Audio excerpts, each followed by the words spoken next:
What's up, everybody? I'm ZWade, the ZWade, and ZWade Photo. And as a follow-up to the in-depth review of the Nikkor Z 35mm f1.8s, I wanted to just go through some images to kind of show you what I was talking about and talk about my thoughts a little bit. And I'm not going to roll the promo today, but I do want to invite you to ZWadePhoto.com, and I want to invite you to like, share, and subscribe if these videos are helpful, informative, and entertaining. And so this is an unedited image just on the street. We'll probably straighten it up a little bit. And as I said, like it has some contrast. It's not terrible. Decent amount of detail. Here's a kind of a contrasty black and white. The highlights over here are really, really harsh, but that's okay. In a high contrast shot, I don't mind some absolute white. Let's see what we got here. This is me trying to get a poppy image. Is that my thumb? Come on, Zach. I thought you were a professional. And it's not particularly poppy in this image. And don't be confused. This is not swirly bokeh. This is actually limbs and things in the background. So this, even after a nice amount of adjustment, the saturation is just, I mean, the color here is just really accurate. Let's take a look at what this looks like beforehand. Yeah, it's kind of a low contrasty kind of shot. This is a little more poppy. I just happen to like wood, but this looks pretty silvery. But as you can see, I've done a lot of work to this. Well, not like a lot of work. It's not hard. I just added a ton of contrast when we reset it. Rather flat. That's what I said in the other video. This is nice and silvery, and again, lots of dehaze, clarity, texture, and then some contrast. So this is nice and silvery. As I was saying in the initial review, this particular, see, this looks a little bronzy, kind of shiny and silvery anyway, so that's why the black and white worked out so good. This is just a good subject to get silvery black and white. Now, as I was saying, this is not, it's not a bad lens. It's a very regular, it's just uninspiring. There's nothing about it that's like, ooh, I need this for this job. I need this for this kind of look. It's just like a lens that captures the scene, I guess. There's nothing particularly awesome about it. This is a good shot. Nice range of like kind of ugly colors, which is cool. Like that's an ugly blue, that's an ugly red. I like this kind of stuff. And then when we reset it, see, it's just not, it doesn't stand out at you. It's not bad. This lens, I would buy this lens if it was much cheaper. I don't really care for this shot at all, and it's really not that. Let me control the Z this. Yeah. I think the next one we try some black and white. Decent range of tones. Do I have this one in color? Okay, this one in color. The greens look okay. But as I said, like if you just add some saturation to like whatever colors, it's really great. Now we'll see in a little bit that red is nice with this lens, but it's also a super red. Are those Pizza Hut pepper packets? It totally is. That's funny. And the receipt from Pizza Hut. But yeah, as I was saying, the reds are pretty nice in this already, but it really could just be because of the super red that we'll see here in a minute. Boring staircase. I didn't do anything with the colors on that one. How's this one looking black and white? Oh, this is the wrong scene for a black. Oh, unless we do that, just kind of underexpose it.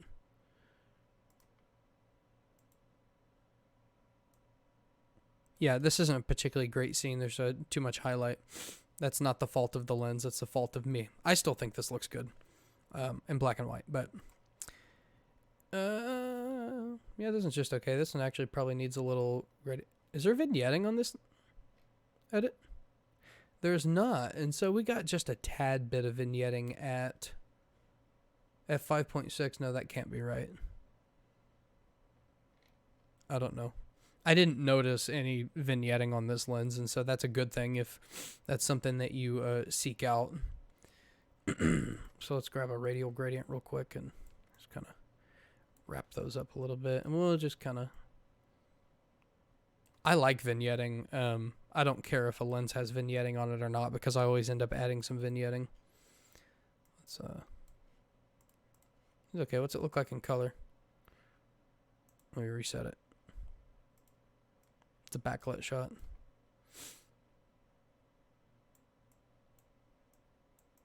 So yeah, nice amount of detail. This is an ugly color in the background. You probably fix that. Where's my orange? I'll just bring that down a little bit. That's a little better. We're gonna look at the colors of the American flag. It was a little... I could have gone with a little faster shutter speed with the tiny bit of wind that we had. This probably isn't going to look much different. Yeah, I just added some clarity to that one, I think. Although this looks super duper colorful, it's really not. This is a pretty accurate color rendition here. So yeah, I brightened it up. I didn't do anything with the saturation. This is not an overly saturated lens. You may like that. I'm indifferent because I can work colors. I just like this shape. That's why I took this shot. It's geometrically interesting. But looks pretty good in black and white. With my edit, let's see what it looks like unedited.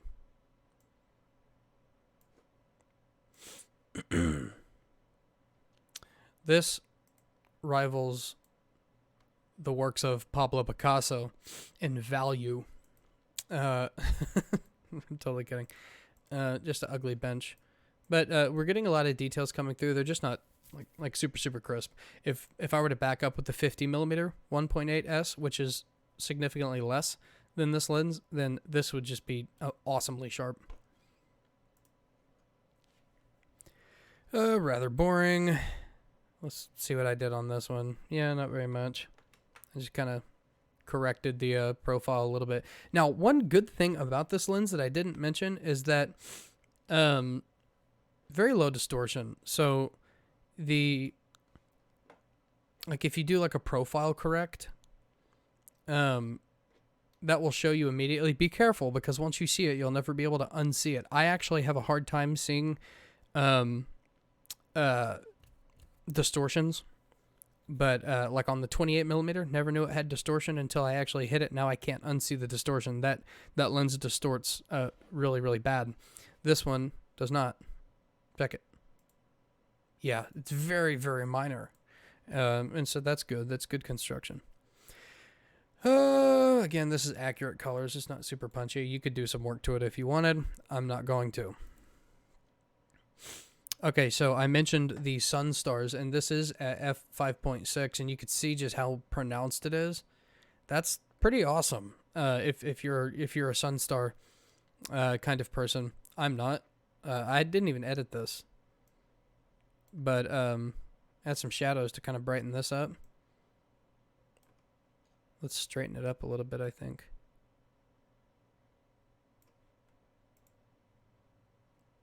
I may have overcorrected. I'm not going to sit there and play with that this whole video, but add some contrast, maybe a little texture.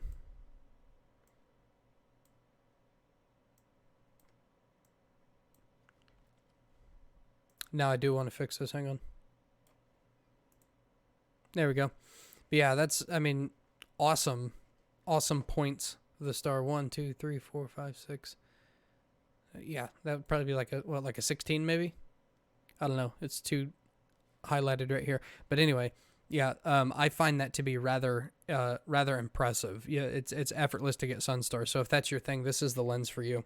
This is at f10, and they're really, really, really pronounced.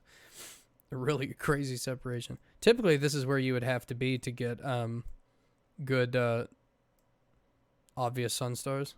Ooh, if we tank the highlights, that's kind of wild.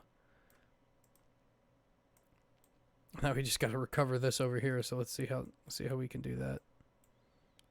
This almost looks HDR. Ah, cool. This is actually a pretty cool image. I mean, at f10, I mean, it better be. I mean, we're probably suffering from a little bit of diffraction, but well, yeah, it's sharp out to the corners. Let's do a profile correct just real quick, just because I actually like this image. Maybe I'll go back and actually do a print adjust edit for this. Yeah, not very much correction going into play there, and I'm just not even going to pay attention to these. I don't know what I was doing. Okay, so here's a shot to look at the detail.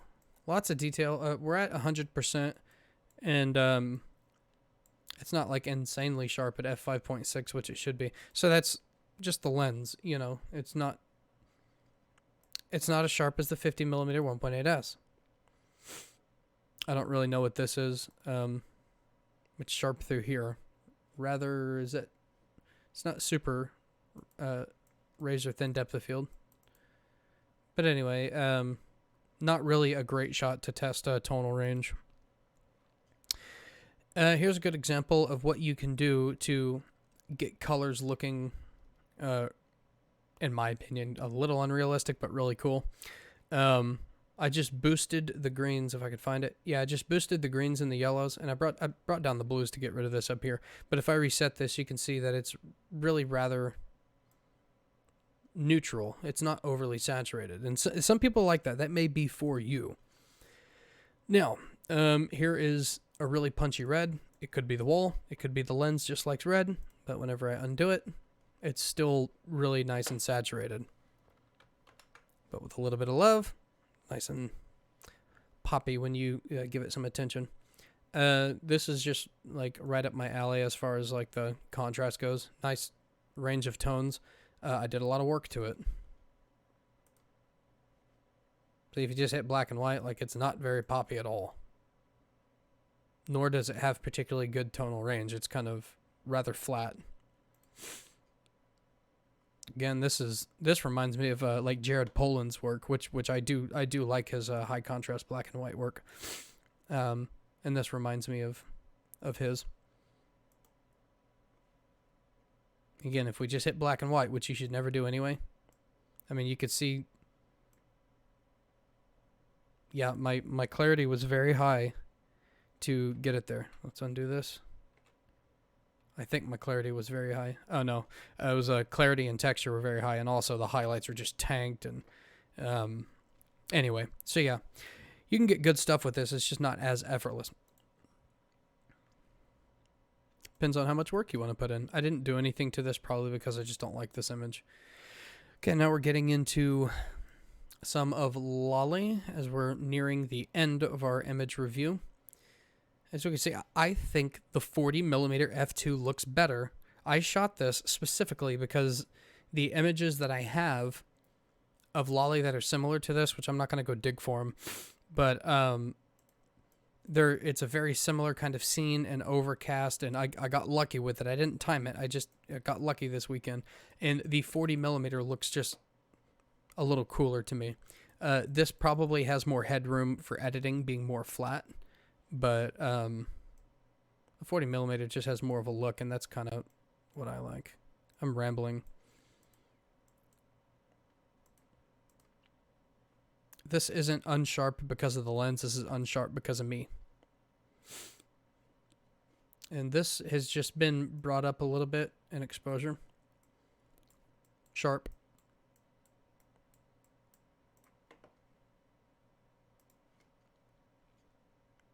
This one has had a little more adjustment done to it. Pretty good image.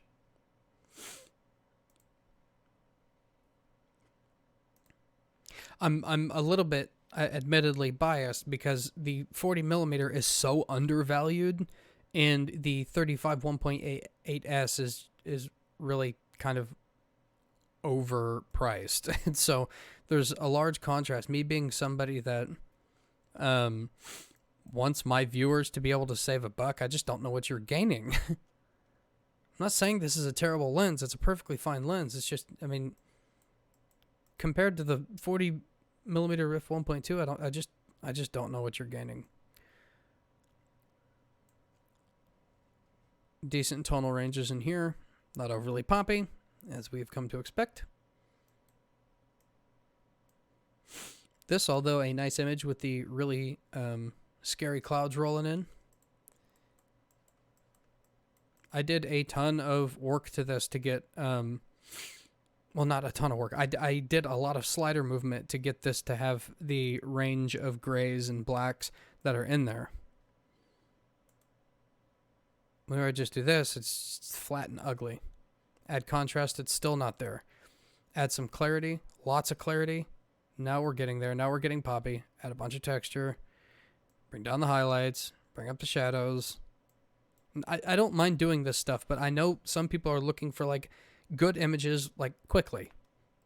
This isn't it. I like editing, so this is great for me. If you're outsourcing it, maybe they would. The person you're outsourcing it to wouldn't like it as much. We got a nice sharp image of Lolly as she's getting ready to scratch her ear. But it's sharp enough. Just everything else about this lens is not $800. Your lens should not be almost $900. It should not.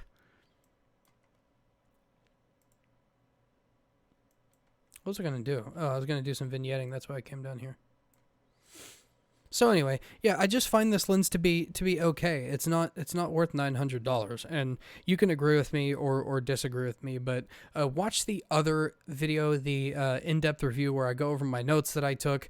And if you agree with me or disagree with me, let me know in the comments below. Do you think it's a great lens but it's overpriced, or do you think it's a bad lens and it's overpriced, or do you think it's appropriately priced? I want to know. I'm ZWade, the ZWade, and ZWade Photo, and I will catch you in the next one.